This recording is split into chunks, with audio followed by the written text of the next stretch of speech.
Hello, TJ Tubers. The CAF investigation into Orlando Pirates' official protest against St. Eloi Lupopo has taken yet another dramatic twist, with fresh information emerging that could turn the case into one of the biggest eligibility scandals of the season. What began as a routine complaint following the CAF Champions League preliminary round clash, where both sides won 3-0 at home before Lupopo advanced on penalties, has now escalated with investigators reportedly uncovering new elements that have widened the scope of the probe. According to a source close to the ongoing review, CAF is now examining the authenticity and consistency of key documents linked to several Lupopo players, with forward Hanok Mulia at the center of the latest concerns.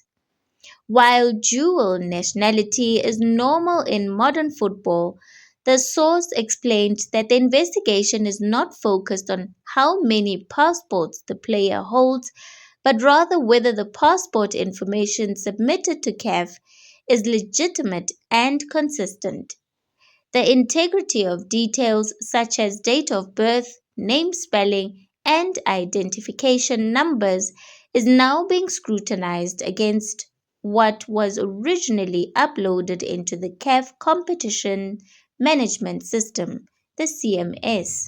Any mismatch, whether accidental or deliberate, could be considered document tampering, a serious offense under the CAF regulations. The same insider also raised questions around Molia's absence from the recent DR Congo Chan squad despite being initially named for the tournament. Lupopo reportedly said he was injured, yet the player signed with the club shortly after being removed from the national team list. Investigators are reportedly examining whether issues relating to the administrative eligibility rather than injury may have been the real reason behind the sudden withdrawal. In addition to Molia's case, the protest involving Ramos Kashala has gained momentum. Sources indicate that Kashala was still with AS Vita as late as 7 October, even though the CAF registration window closed on 30 September.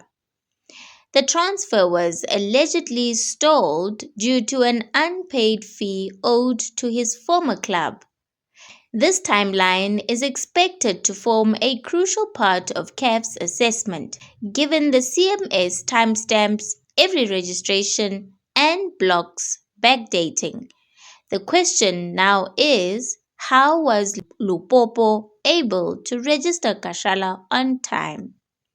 These fresh allegations, combined with Pirates' initial protest, have intensified the pressure on St. Eloi Lupopo at a time when CAF is believed to be entering the final stretch of its investigation. According to the insider, Lupopo may not have fully grasped the consequences of the irregularities, or may have allegedly attempted to push the boundaries of CAF's system. He was not administratively eligible because of his passport trick. You cannot bypass the CAF system anymore. If CAF finds Lupopo guilty of any eligibility violations, the consequences could be severe, ranging from fines to potential disqualification from the Champions League group stages. Lupopo have insisted publicly that they have received no official communication from CAF and remain relaxed ahead of the next round of fixtures. However, with the investigation now reportedly entering its decisive phase, the club could soon be required to defend itself before CAF's disciplinary structures. Both Orlando Pirates and St. Eloi Lupopo now await CAF's final ruling, a decision that could carry major implications not only for this season's Champions League but for the broader enforcement of eligibility rules across African football. Do you think Lupopo will be punished if these allegations are proven? Drop your thoughts below. On other news, South African tactician Rulani Mokwena has opened up about the emotional and professional challenges he faced after parting ways with Moroccan giants Wydad Athletic Club, revealing that he seriously considered taking a sabbatical from football before returning to the dugout. The 38-year-old spent a year at Wydad, where he made a strong tactical impact despite what he describes as difficult and unfavorable working conditions. His departure came through mutual consent, but behind the scenes, the experience had clearly taken a toll. Back home in South Africa, Mokwena's availability immediately sparked interest. Orlando Pirates and Bloemfontein Celtic, Siwelele, were among the clubs reportedly monitoring his situation.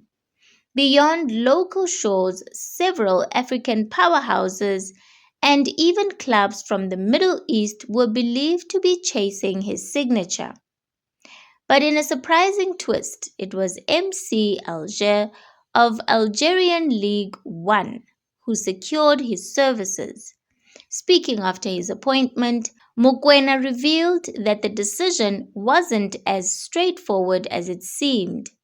In fact, before agreeing to join MCA, the coach says he was seriously considering stepping away from the game for a while. Champions League, it was the Champions League and the president's talk. I spoke to him a lot. He spoke about the team and wanting to play a certain brand of football. And that was also quite convincing, Mokwena told Safja.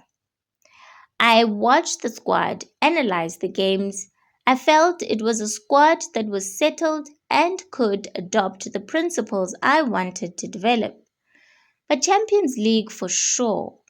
I wanted to get back into competing for the Champions League, competing amongst the best teams, best coaches, best players. For me, it was a big motivation. And even though we had offers from some teams that were also in the Champions League, this was a very appealing. In fact, it came at a time where I considered taking it sabbatical. It's a simple answer. Mokwena has further stated the success coach Pitso Mosimane had with Egyptian side Al Ahly had a positive impact, especially in North Africa. Coach Pitso had a big influence on that. North Africans appreciating South Africans.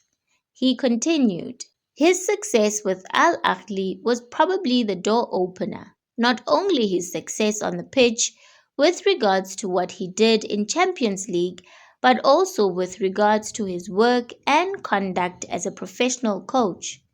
And also his ability to manage a big changing room at that time showed that South African coaches do have the capacity to manage in the North and deal with the pressure of managing big clubs with a lot of pressure from the fans, Mokwena added.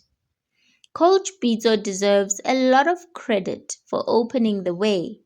I was fortunate to work with him for many years, and so I know the man. To be honest, I owe a lot of who I am today to him. So from that perspective, I could say that was one of the things that make North Africans recognize Mzansi, Mokwena concluded. Thank you very much for tuning into this video.